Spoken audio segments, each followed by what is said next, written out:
A big thank you to all of my listeners.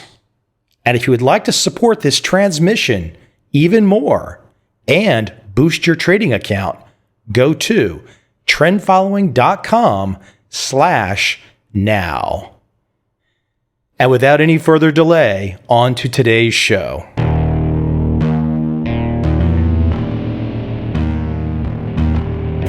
This is Trend Following Radio, where great thinking comes alive. Nobel Prize winners, legendary traders, best-selling authors, and the pros that know what drive us irrational human beings. I am your host, Michael Covel. Not filtered, raw, honest. That's my passion.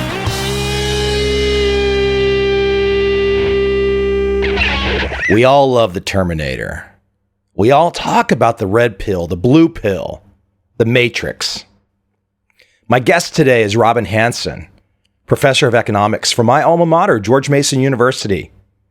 His new work, his new book, The Age of M as in emulation.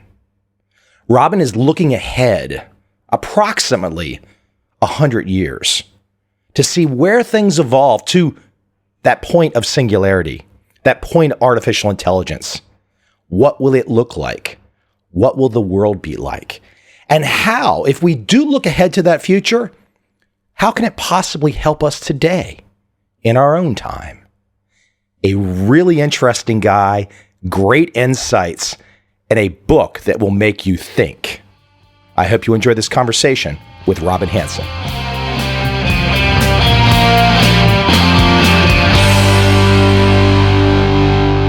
I hope when somebody in Hollywood starts to take these ideas and compose them into and put them on the silver screen, I hope you get paid for it. Or here's the question, or did this kind of, I don't know if I want to call it silly, but this interesting movie with Johnny Depp, did you see this thing, Transcendence? I did see it. Tell me your thought process. Is Hollywood going to rip you off, or have you been stealing a little from Hollywood? In the world of ideas, you should be happy that people steal, quote unquote, your ideas, as long as other people can sort of find the origins.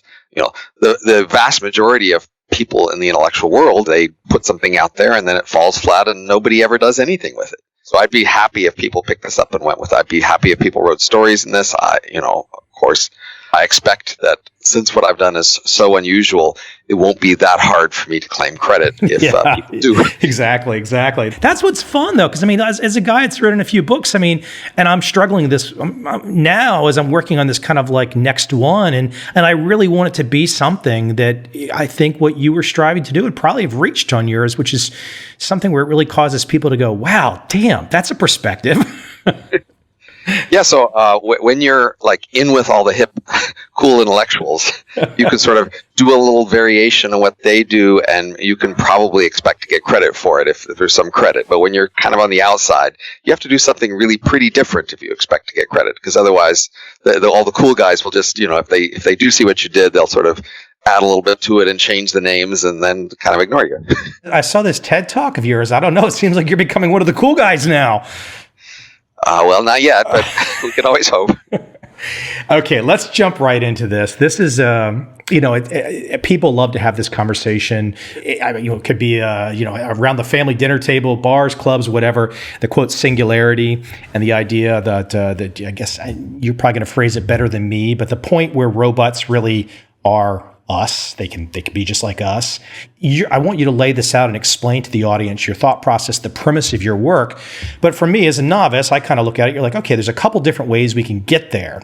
And you've got a way that for us novices, I would call, you're photocopying us human beings. It's something like that, but in a very in-depth way. Why don't you talk about the genesis of this work and this idea of when those robots will get to that point and the various options that we have to possibly get there? Because this is a matter of computational power, and this is a matter of time. How much time will it take to get to this point of this singularity? And I think this is where you go, are there possibly faster ways? All right. So I didn't invent the idea that someday we may have machines as smart as people. It's a staple of futurism and thinking about the long run for a very long time. For a long time, people have outlined a number of different ways that this could happen. And in our era, one way is, of course, the way we have been doing it, slowly writing more better software. And if nothing else happens within a few centuries, we'll have enough better software that just big piles of software could replace people. Many people hope and even expect that we'll have some grand insight into the nature of intelligence that will make this easier, and it won't just be plain old software. It'll be super duper AI software of some special sort. But that's another scenario. Eventually, we have a better idea of how to model intelligence in the brain. The third scenario that I'm focused on is the idea of porting software. So today, when you have software that runs on an old computer and you want to make it run on a new computer, you could just stare at the old software and what it does and try to write software on the new computer that acts like the old, or you could port the software. That is, you could write what's called an emulator on the new computer that makes the new one look like the old, and then you just move the software over to the new computer wholesale without understanding it. It's a black box, but you can still just run it there because you've made the new computer look like the old computer. So that the idea is to do the same thing for the human brain. The human brain runs on hardware, i.e. all these little cells that send signals around. And if we can make good enough models for how these cells work, and we can make a good enough scan of a brain to see exactly which cells are where, connected to what, and of what type, then we should be able to port the software that's in that particular human's brain, i.e. make a computer model that has all the same structure of which cells are connected to which. It's got models of each cell that shows that processes them in the same way as the original. And if our models of the cells are good enough and the scan is good enough, then the whole thing has to be good enough, i.e. it has to have the same input-output behavior. You hook it up to hands, eyes, ears, mouth. You could talk to it, it talks back. You could ask it to do something, and it might do something. Once this is cheap enough that they're cheaper than humans, everything changes. In a nutshell, what we're really doing, we could either use you as an example or me as an example. We're taking you, Robin, and we're copying you, and we're putting you on a hard drive. And as long as you have the ability to communicate, and there's many different ways you could communicate, you are now essentially, all that gray matter inside your skull right now has been transferred, downloaded, uploaded, however one wants to call it, to this drive. And you are now, for all intents and purposes, duplicated inside the system, inside the machine, on a drive, correct? Right. Now, this is one way to reach artificial intelligence. It's one of several ways. But there's two interesting reasons to focus on it, which is why I have focused on it. One is there's plausible reasons to think it might happen first. Our progress in the other kinds of AI has actually been pretty slow. So at past rates of progress, it'll probably take several centuries to eventually reach human-level abilities. And the trends on this kind of process seem to say that'll happen roughly in 1 century or so. So that's a reason to think this will happen first. It's not a really strong reason because there's a lot we don't understand, but it's a reason to think about it. The other reason to think about this scenario is that it's much easier to understand. Many people have taken it as an axiom that once machine intelligence shows up, that's a strange and incomprehensible world, and they've even called it the singularity to give this idea that there's a horizon beyond which we can't see there. You just can't understand past this horizon. However, these brain emulations, since they're direct, almost exact copies of individual people, they are very human-like. They have human personalities, human mental styles, human quirks, all the way down the line. And that means we can think a lot about how this world would change. We understand these sorts of artificial minds. Talk about ownership, talk about control, because at some point in time, there probably won't be if it unfolds the way you see it. Even today, it's possible to have slaves. It's been possible to have slaves all through history. So you can imagine waking up today being a slave, having been enslaved by somebody. You still are free in a sense inside your mind, but other people can prod you with torturous instruments or whatever and make you do what they want. That's also, of course, a possibility for the future. It's possible that these M's would be enslaved and forced to do things, but like us, again, they have their own mental state inside. They can control their own mind. They can resent it and be mad, even if they're forced to do things. I don't actually think it's that likely that the M's would be typically enslaved. In history, we've seen eras when labor was scarce and land was plentiful, and then wages were high. And we've seen other era when land was scarce and labor was plentiful and wages were low.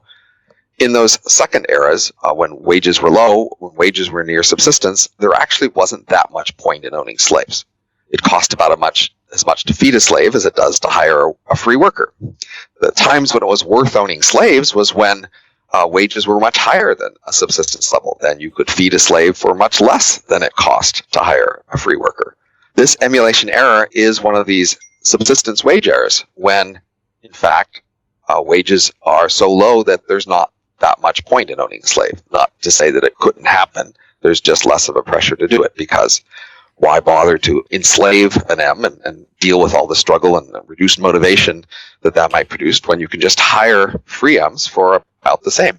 What was the nexus? What was the genesis where you kind of framed it like you've done? Because what you're saying is okay, let's get ourselves to this transition, perhaps 100 years out. We're at the transition. It's the age of M. We're here already now. How'd you come up with this structure, this convention? I didn't invent this idea of brain emulation. Also going by the name upload, it's been a staple of science fiction and futurism for many decades now. People have written stories based on it, even put them in movies. But most of the people who think about this have been people who write stories or people who do tech futurism, and they haven't really understood social science very well. So they're just not very well placed to think through how it would actually play out, rather than how it might make a dramatic story. I think the first people that are going to get modeled or copied or duplicated are the highest achievers, the elites. Talk about what's going to happen from your perspective. And again, as you just mentioned, you're looking through the lens of social science, and it's not that you're not necessarily trying to come up with these wild, crazy ideas. You're pretty clear that, look, if you just do some basic deduction, it's going to most likely unfold this way, and you're not even getting to the zanier things that could possibly happen. You're just talking about the brass tacks basics. Absolutely. So any civilization the size of ours or even larger has an enormous variety of strange corners where strange things happen. The first task is just to describe the middle of the distribution, the typical things that happen, the usual way things play out. But of course, there's going to be a vast variety of unusual ways things play out. There'll be times of war or times of revolution. There'll be strange discoveries and exploration. People will try to be weird and different in many ways, but the first job is just to figure out the usual thing. When this technology is very first feasible, it'll be pretty expensive, and people will have invested billions in trying to make this work, and they'll be eager for a return. The very first people they'd want to emulate are people who are at the top of their well-paid profession today as humans. So you'd be looking for the best software engineer, the best lawyer, etc., and you'd be wanting to ask them, hey, can we scan you and make a emulation version of you, and then try to convince that emulated version to do lots of jobs. You'll be looking not only for very productive people, but people who are willing to make this jump, people who are willing to enter a strange world and to adapt to its strange new circumstances. And honestly, the very first scans will probably be destructive, so it's a permanent move. You'll have to be giving up your human world in order to become an emulation. So that's a tall order, but you'll find some people willing to do that because they can make trillions of dollars doing this. There's that much money at stake. In a world of 10 billion people, perhaps at the time, it'll be possible to find a few productive, ambitious people willing to make a big change, willing to try something really different. But once we make one copy of me or Daniel Kahneman or you, Robin, once we make a copy of you, Robin, making the second copy, it's not really cheap. It's pretty cheap stuff, huh? Right. So that means this economy can grow very rapidly, and very quickly wages fall down to the subsistence level for these M's. And so that's part of the reason why this change would be very rapid. Within a period of, say, 5 years, we would go from our current economy and almost nothing different to a new economy that's much larger, growing roughly every month, doubling roughly every month. Everything is very different very quickly. The typical speed of these emulations, I estimate, to be roughly 1,000 times human speed. Within their very dense, huge M cities, they will be burning away very rapidly and changing enormously. Okay, before we get into M cities, which I think is a really cool idea as well, just to kind of keep giving people some flavor for what we're really talking about here, think about your attorney. And just as a very simple level, your attorney, Bob. We now copy Bob. Bob is now on a hard drive. he can do all of the work that the real live Bob could do. And there's a lot of things that the real live Bob are their constraints. I mean, food, et cetera, et cetera. Now, the M's are going to have restraints too. I mean, constraints as well, but it's going to be very different. So I think that's where if people start to imagine how this can unfold, that's where the productivity really starts to jump in. And then if you just kind of exponentially imagine how this can all unfold, that's where you start to get your massive growth rates as well, huh? Once you have a few emulations in this new world, you could make copies of them as fast as you can make more computer hardware to fill them. And then they can do as many jobs as are available. And that very quickly can become pretty much all the jobs that humans do today. So within a few years, pretty much all humans have to retire. Now, their investments can double every month because this economy might double every month, but still they all lose their ability to earn wages. Why should we assume, though, that, I mean, if you look at the current income distribution or asset distribution, why should we assume that very few people will control the vast amount of aims before perhaps they take control? I mean, a lot of people aren't going to, if they can't earn a wage, they're not going to have anything, will they? Collectively, humans are enormously rich because they'll own almost all this economy. And collectively, they're getting rich faster because their wealth doubles every month or so. But whether any one human has enough or even gets rich depends a lot on how well humans insure and share. We've seen in history that this varies quite a lot. So my safe prediction is around the world, this will vary. Some places will insure and share sufficiently so that pretty much everyone does okay, and other places won't. Let's get back to your cities. And I'm not sure all of the different ways that you're imagining storage. I mean, there's the current ways we understand data storage today. I'm sure that will change in the future. No matter which way we go, there's going to be the generation of heat. I mean, all this electronics and data storage. Absolutely. Yeah, yep. This is going to require, there's going to be a lot of heat. Why don't you talk about the heat, the cooling of the heat, and where the heat will be located? It's not like this is going to be a spread out type situation. You see in the future that the cities of AIM are going to be very dense and not many of them. Today, we get enormous value about it concentrating into a few big cities, but that's limited by the fact that as cities get bigger, traffic congestion gets worse. And so the bigger a city, the longer it takes to get around. And eventually we give up and don't all congregate into a few enormous cities. We spread across hundreds of cities around the world. Emulations can interact with each other across a city in virtual reality. And so they don't actually have to move to interact. They can just send the bits that represent the meeting and what's happening in it. And that means they can have much bigger, denser cities before congestion becomes a limit. So because there's enormous value in being close and this limit goes away, they would in fact congregate into a small number, half a dozen or less, very big, dense cities, and they'd really be eager to be near the middle of it. So even though there's enormous value happening in these cities, far more than in the rest of the human economy outside, they may still only be crammed into a few tens of kilometers that might go a kilometer into the sky, and all of that is basically packed full of dense computing hardware, enormous data centers, basically. And so, yes, they'll be running these computers as fast as they economically can, and very quickly that will be a lot of heat. Now, we already know that in the next few decades, computers will have to switch to what's called reversible computing when the energy used per gate operation falls below 1 bit. And once that happens, we're in a situation where it matters how slowly you run the hardware. If you run this hardware twice as slowly, it only uses half as many bits lost per gate operation. In that regime, you'll have enormous piles of computer hardware being run somewhat slowly. And in that regime, we can show that roughly half of all the expense is going to be on energy and cooling, and half of it is on the hardware itself. And so that means they do spend an enormous amount on energy and cooling, and plausibly roughly half of the city volume, as well as roughly half of the expenditure. And so that means these huge, dense cities have roughly half their volume devoted to enormous cooling pipes. They'll probably be located near places where it's easy to get cold ice water, and so they'll be sucking in enormous rivers of ice slurry, it's called, water, very cold water full of ice pellets. When the water comes out, it'll be near steam at the other end of the city, and that'll produce enormous clouds, basically mushroom clouds, of hot air that rise above the city. If you're looking at the city from space, you probably can't see it through all these clouds. So you bring up an interesting point here, which is nature. We as humans, we kind of have to care about nature because if we don't, bad things might happen to us.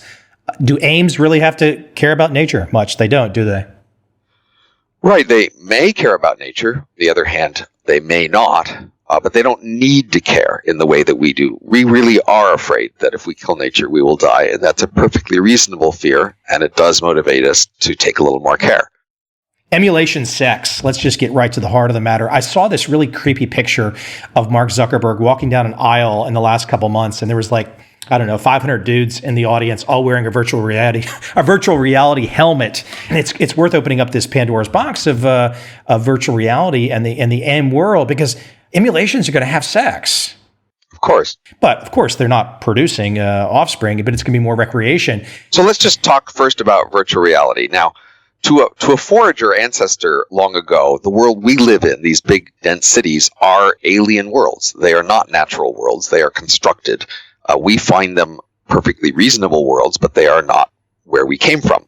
M's would see virtual reality that way. They would live in virtual reality pretty much all of the time.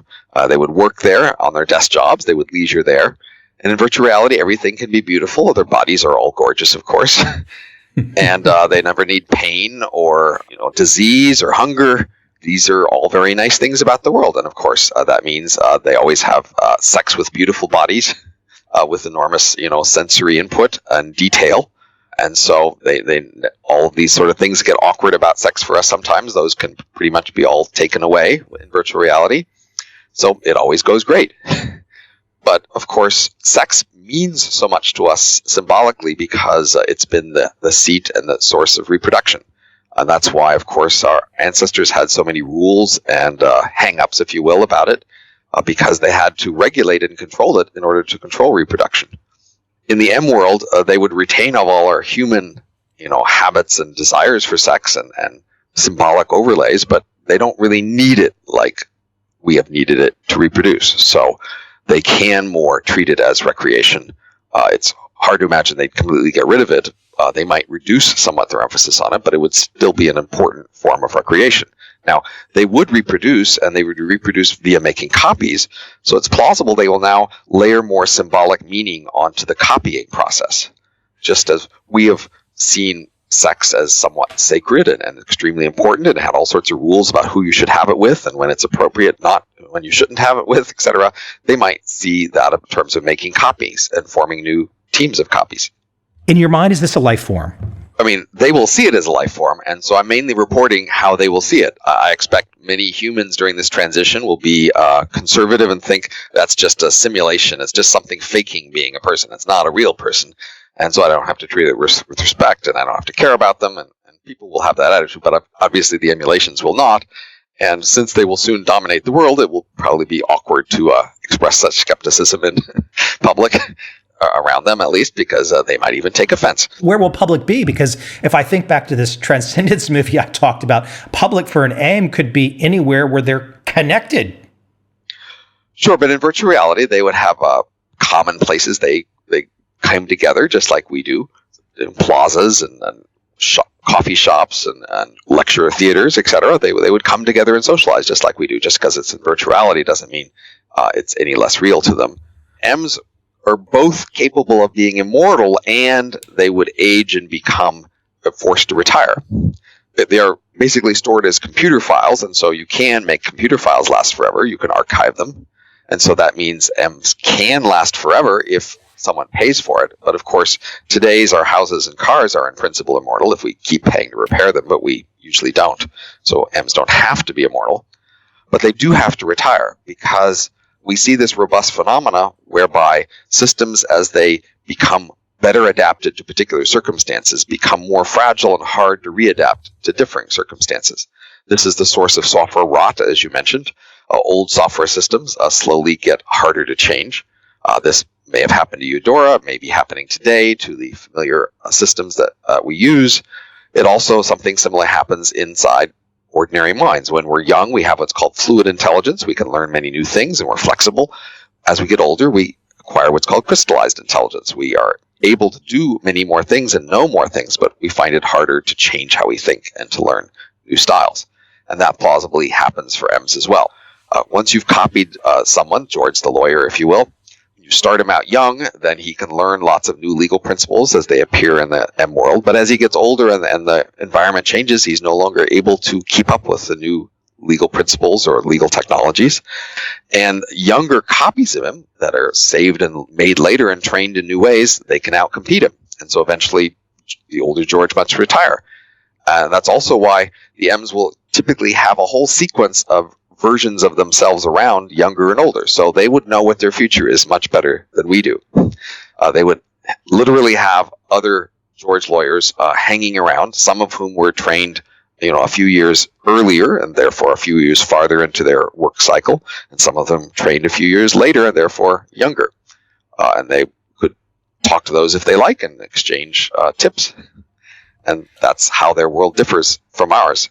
I'm in Saigon today, and I just witnessed for a few hours of where I happen to be. The President of the United States is here. And so I had a chance to watch today the full show arrive to town. And it's quite a show, quite a political show. And the whole entourage that comes with the President of the United States moving around in a foreign country is a big deal. Having grown up in the Washington, D.C. area, and I know you're in that area generally right now too, I'd love to talk a little bit about the political implications. Are we at a point in the future when this happens where there will be human political candidates and emulation candidates running against each other? The emulations typically run 1,000 times faster than humans. If you're an emulation like that, you'll probably want leaders who run at your speed at least and are not ridiculously slow and out of touch. So humans are going to look just like broken old horses on the farm that are retired to Ames. Even worse, really. So the typical emulation is extremely elite compared to humans because most emulations are copies of the few hundred very best humans. They are as elite as the typical billionaire, head of state, Nobel Prize winner, Olympic gold medalist. They're that quality, all of them, billions of them. Just at that level, they are just much better, and they know it. In addition, they run 1,000 times faster, so they can just do a lot more. And then, of course, they have all these new abilities to make copies, to change their speed, etc., that just give them vast more flexibility. It's really hard to imagine the emulations tolerating human leaders, really. Robin, it's not looking good for us humans in the future. I'm trying to see where this shakes out. I don't think you should so much think of the M's as them and humans as us. You have a choice. For distant farmers' ancestors, when they saw the new industrial world showing up, they could think, gee, that's pretty bad for my children. I'll have to protect my children from this terrible industrial world and find a way to make them safe and not get too hurt by it. Or you could think, I want my children to go into this new industrial world. I want them to leave the farm, head off to the city, and try to make a success of themselves there, to try to become part of this new world. And you can think of that way about your descendants, your children, and yourself even. You can think of them as, always being human and maybe perhaps allowing a scan to become this other thing, which is an M, or you can think of M's as you and your descendants. They come from us. They have no other origin than us. They will look back on us and see us as pretty much the same, just like we look back on our ancestors and see them as us. Let me keep you in this political space for a second. So I know the topic is after transition, but right. Is after the transition, is in your mind just kind of like thinking this through, that they're really, from a political standpoint, humans will have very little control at that moment in time after transition? Today, there are still subsistence farmers out there, and there are still a few subsistence foragers living out there. This all exists in our world, but those people don't really have much influence over our world. They are living on the margins. They are marginalized. And it seems hard to escape the conclusion that people who insist on staying in human form with human limitations would, in fact, be marginalized in this new world. I just don't see other way around that. How long that takes is another question. Since humans start out owning pretty much all this world, they can live quite comfortably in their retirement and maybe even spend most of the marginal wealth that's available in this new world.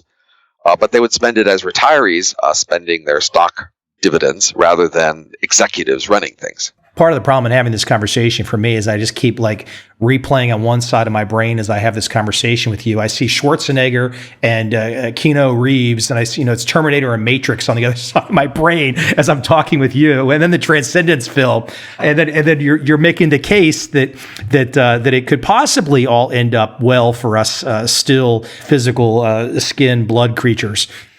Well, there's the biggest limitation on reassuring you about, how well things go is that I don't know what happens next. The eras have been accelerating in speed. So human foragers may have existed for 1 million or 2 years. Human farmers existed for only, 7,000. And the industrial era may only last 3 or less centuries. Even though each of these eras has encompassed a similar amount of total growth. And so that means that each era has been growing much faster. If the next era continues that trend and grows a similar amount at a higher speed, then it might double every month or so and then end within a year or two. I'm not talking about what happens next. I've set myself what I think is the pretty ambitious task of telling you about the next great era after ours, as different from ours as ours is from the farming or forager eras that came before us. But I don't know what happens next, and I'm not telling you what happens next. So even if humans do fine during this year or two of the M era, during which the emulations experience thousands of years, still after that year or two for humans, something else plausibly happens, and I don't know what it is, so I can't tell you it's all fine. Can you give some perspective on your projections? I've kind of talked around this, but the current human population is around 7.5 billion, I think. How do you see the human population will growth slow? Will it continue the same? Will it increase? There's hardly any time for changes. This makes the humans much easier to predict, really, in this emulation era. This era only lasts a year or two. At the beginning of the era, all of a sudden humans lose all their ability to earn wages, and then those who have assets, those assets grow very quickly. But during a year or two, humans really don't have time to change their culture, to change their fertility, to change their population, to change much of anything other than spending this enormous pile of wealth that falls on those of them who start with some wealth.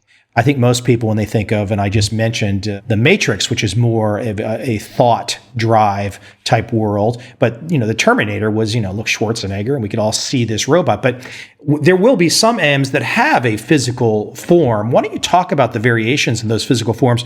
Because you're kind of projecting and theorizing how that might unfold, and it's probably not going to be things the size of Schwarzenegger, is it? Emulation minds can run at different speeds, and that makes them substantially different than our minds, which are stuck at one particular speed. When they run twice as fast, that costs twice as much. So they won't all run at the maximum speed. They will carefully choose when it's worth paying more to run faster and when they can get away with going slower. They will then have speeds that are appropriate to their task. So if you drive a super tanker, it changes very slow, and your mind can be very slow. If you manage a nano factory where things are changing enormously fast, you need to be up to the speed to manage that. If you manage a physical system, then you may well want to have a physical body that helps you more directly interact with that physical system, i.e. if you're managing a factory. Our bodies have a reaction time of roughly 1/10 of a second, and that's not an accident. That corresponds to roughly the fastest time period with which we can move or control our body parts. If we have a faster emulation mind, it needs a smaller body so that that body will feel in control. Otherwise, it feels ridiculously sluggish and unable to control. An emulation that runs 1,000 times faster than a human, if it's going to have a physical body that feels more natural, that body is going to need to be 1,000 times smaller. So we have bodies that are roughly 1 to 2 meters tall, so they need bodies roughly 1 to 2 millimeters tall if they're going to control that. Plausibly, they might be able to fit their brain inside that tiny body, but when they get really tiny bodies, they'll need to keep the brain outside and what's called teleoperate the body, but that can still feel natural to the M. The shape of these bodies can just be whatever is appropriate to the task. We've already seen that humans can use machines as if they were an extension of their body when they use a steam shovel or some other sorts of machine, and they get in their head thinking of that machine as their body. So humans can do that to whatever kind of bodies are appropriate for tasks. Sometimes, of course, they'll want a human-shaped body because that's more comfortable and we have more adaptations to manage that. So I don't like to think about dying, and unless they fix that for us, as I said, skin and blood type creatures, we probably, we probably will not be around for, too much longer. It's just the way it works. It's worked that way for a long time. So I think people, okay, human beings have a fear of death. What do M's have a fear of? What do emulations have a fear of? I mean, do they have a fear of someone pulling the plug? I mean, can the plug be pulled? What is their fear? Well, they're going to be a bit more blasé about things we might call death because it's productive for them to do so and the costs are much lower. When we rest all night and then are ready for work, we might do an 8 hours day of work and then take 16 hours off before the next 8 hours of day. That's an expensive amount of rest. For an emulation, when they're ready for the next day work, they could make many copies of that version and then have those copies work through a day's work, and then at the end, erase most of the copies and only keep, say, one or a few to continue on to the next day. So for these spurs, I call them, short-term copies ready to work, the cost per running time for work is a factor of 2 or 3 less for them. So it's an enormous cost savings, and the emulate world will be very competitive, so this will be pretty irresistible. They will basically have to be okay with this. Many people have said, oh, but if you were one of these copies and you knew that if you after your day's work you're going to be erased, you would scream and yell and fight because you don't want to die. That doesn't have to be the way they look at it.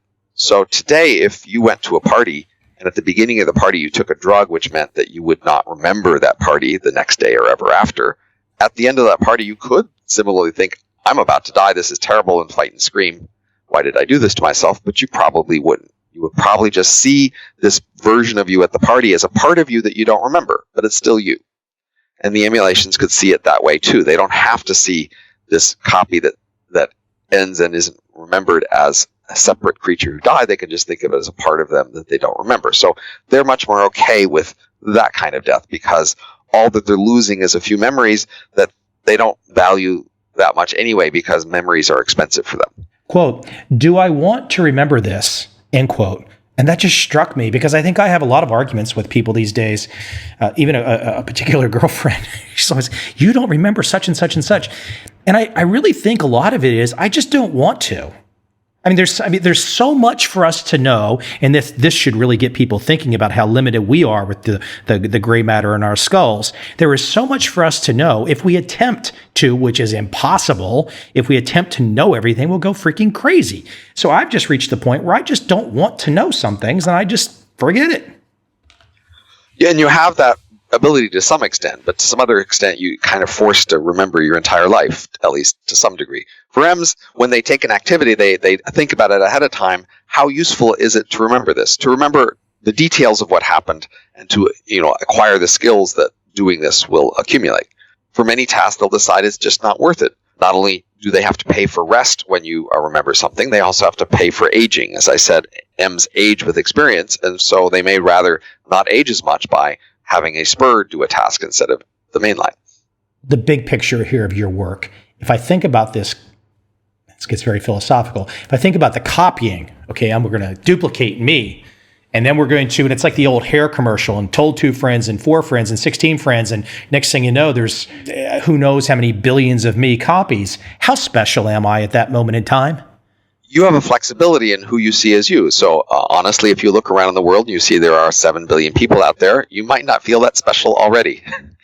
And if you learned about, say, many world quantum mechanics, you'll discover that there are, billions or more other slight variations of you out there in parallel universes. Makes you even less special there. Most of us can manage not to think about these things and then be okay. M's would mostly not actually see other copies of themselves much in their daily lives. They would be with a team of other M's who are from other original humans that work well together. They would have a task and a thing they do as a team, and then sometimes somebody might come along and say, hey, there's another job for a team like yours. Does your team want to be copied, or do you want to be copied to a new team? And then at that point, you'd ask yourself, okay, there's this new team and it'll have a new life. Is that going to be an okay life for me? Do I want that life? And if you say yes, and this new team is created, now there's this new you in a new place who remembers the old you, but sees this as sort of a new life now. And they own their life more to an extent in that they agreed to this life. They weren't forced to exist. They said, yes, I want to exist. I want this life. And they more accept the conditions and terms of that life as something they agreed to. So again, they don't see copies of themselves much around in their ordinary work life, but they know they exist out there and they can pay attention to them if they want.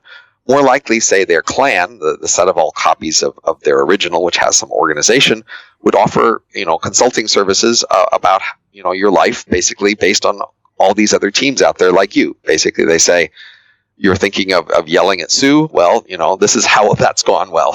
This is how well that's gone for 10,000 other yous and other teams who have yelled at Sue. I'm looking at what I printed off here, and this is, I believe it's a review from your buddy Tyler. He says, I'm talking about your work, it's a reminder of how strange everything is and how we use self-deception to come to terms with that strangeness. It's a mock of all of those who believe in individual free will. Obviously, I just touched on that a second ago, but I wonder if you might want to comment a little bit further. A mock of all of those who believe in individual free will.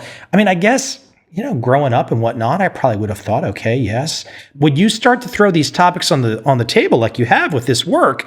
I mean, even if somebody is the biggest proponent of hey, I am individual, whatever. Once you put this on the table and say, we're past transition, I mean, the whole topic of conversation, if you're holding on to the whole idea of before, well, clearly the now, after transition, it really changes everything. Many people, when they think about the future, they like to discuss what kind of future they wish would happen. And they like to get into a frame of mind where it's as if, you and the 10 people around the table discussing this are in charge of what's going to happen in the future. That if you agree among yourselves that you want future A over future B, then you can spend some time making future A happen. There's certainly a degree to which the future can be influenced, but I think it's far more out of our control than we like to admit. For a long time, technology has been out of control. That is, people invent new technologies and then they spread and they have consequences, and nobody was really consulted or voted ahead of time on whether they wanted that. It just happened. If I describe this whole new world, many people think, but what if I don't want that world? Why would this world happen if people like me don't want it? And I have to say that as an economist, as a social scientist, we often analyze the world as if nobody's in charge, as if it's not a matter of people voting on it. It's a matter of people doing lots of little things that in local self-interest that end up accumulating into the net effect that we all see. That's a sense in which describing a world like this seems to take away free will in the sense that it looks like something that would happen whether you like it or not. Let me go back to the politics for a second. As I went down the path of talking about humans, and you pretty much put the humans on the farm and said they're no longer doing it. They're out in Montana somewhere foraging, and the Ames are in the big city, and they're controlling everything. Outline for the audience, for example, how you see possibly, and maybe this is too far down the path and I'm asking the wrong question, but I'm just curious as hell, how you might see the political world of emulations. I mean, will this continue to go in what we've come to understand as politics? Will they stick with those traditions and conventions that we've had, or will they go in a completely different direction? Politics in our world is interestingly different than it was a few centuries ago. So our very distant forager ancestors, they had a very egalitarian and even democratic political style. In forager groups, they were supposed to, nobody was supposed to brag or give orders or act like they were in charge. When any big decision happened, they were all supposed to discuss it and come to some sort of consensus. If you didn't like what the group did, you could just leave. But during the farming era, that changed. We've had more war and leadership. We've had kings and warrior kings, and people have come to accept that during that era. And in the last few hundred years, we've had an increased taste for at least the appearance of ordinary people having some degree of influence over the government and a degree of control. That recent change is plausibly not because people suddenly discovered that democracy was possible. It plausibly changed because human preferences change as we get rich. And plausibly, we move back toward forager styles as we get rich, because the pressures that turned us into farmers don't feel as compelling. So this explains not just our drift toward democracy over the last few centuries, but also our drift toward more egalitarian sharing, less domination, more promiscuity, more leisure, more art, These are all ways in which we've moved back toward forager styles over the last few centuries.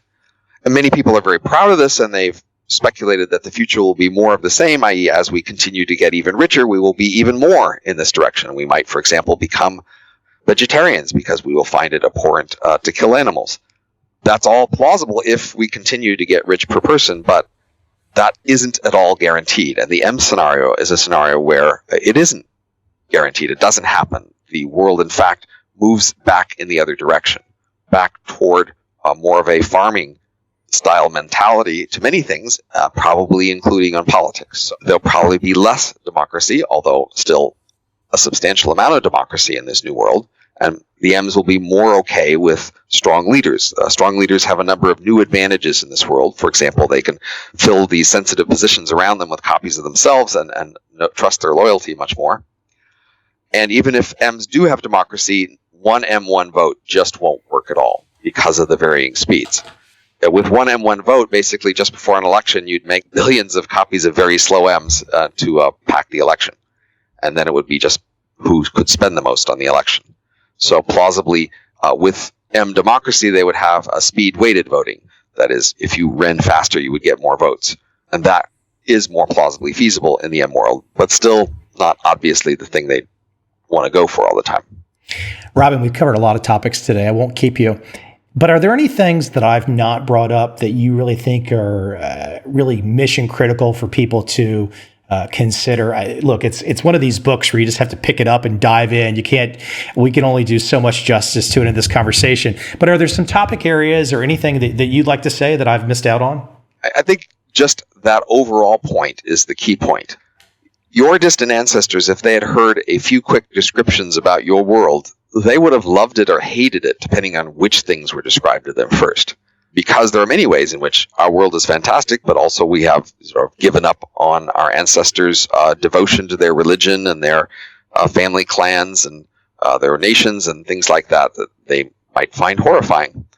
Similarly, this new world is just not going to fit your simple morality tales. It's a complicated world full of all sorts of things. And so I just encourage people to not make an immediate knee-jerk reaction to it. Think about it in some detail. See their world from their point of view before you want to judge their world. If you had a child today, and that child sort of betrayed some fundamental value of yours, you might think of disowning that child, saying, I have no child. But that's a pretty extreme thing to do. You should feel some obligation, if you were tempted to do that, to really see this issue, whatever it is that's bothering you, from your child's point of view, to see if it's something that really matters that much to you. And I'd say similarly, some people are tempted to disown their potential M descendants by saying, look at this feature of them. I hate this feature, therefore they're terrible. Let's try to stop this. And I just say, don't just look at one or two features. Try to see their whole world from their point of view. If after that you still really hate them and want them not to exist, I can't say you're wrong. My job is to help you see them, warts and all. We are going, whether it's in our current lifetimes or not, the human race is going towards an AI existence at some point in time. So we can all pretend we're not going there, but we are going there. And I think what's interesting about your work to me really too is you're forcing us to jump ahead and think about these issues in the context of that world that we know we're going to, which then in turn, if we've still got a pulse left, should force us to address our current situation right now. Because if one has to start to ponder, to think about competing religions and the emulation world 100 years in the future, well, by damn, if we've got the ability to do that, we should be able to kind of go back in time to where we are today to think about those very issues right now. So seeing your world from an alien or foreigner's point of view does help you see your world more objectively and maybe get a better grip on its fundamentals. That's one of the values of travel and one of the values of studying history, and also a value of thinking about the future. We are the people who came after the people who came before us and before the people who come after us, and sort of seeing how we relate to them does help us see who we are. Yeah, it's fascinating stuff. Really cool. I caught a bunch of videos also as well beyond going into the book, and I think people. It looks like you're having a lot of fun with it. I mean, sure. And I saw one. I think it was in Brooklyn. I watched one video. The audience was really going off in different directions and whatnot, and they didn't. Instead of just like being quiet for a second and actually letting you at least put everything on the table first. Everybody wants to kind of go in their own direction, but I think if people give your work a chance, as you just mentioned, it really does force some interesting thinking. So I think it's great stuff. Delighted to have engaged audiences. Much better with audiences who are bored and reading their phones. Yeah. Hey, Robin, where can we send people into your world? There's a very specific website blog they should be going to. Well, the book has a website called ageofm.com. And from there, you can find other things. I do have a blog called Overcoming Bias, where I post regularly. And I have another website where I keep personal papers and things, hanson.gmu.edu. These are all places you can find me, but honestly, you just use my name to Google me and you'll find these things pretty easy that way. I haven't made it back to the Northern Virginia area much in the last 2 years, but the next time I'm there, I'm going to have to come find you over there on the campus. Yes, let's have lunch. Yeah, absolutely. Thank you, sir. Great stuff. Take care.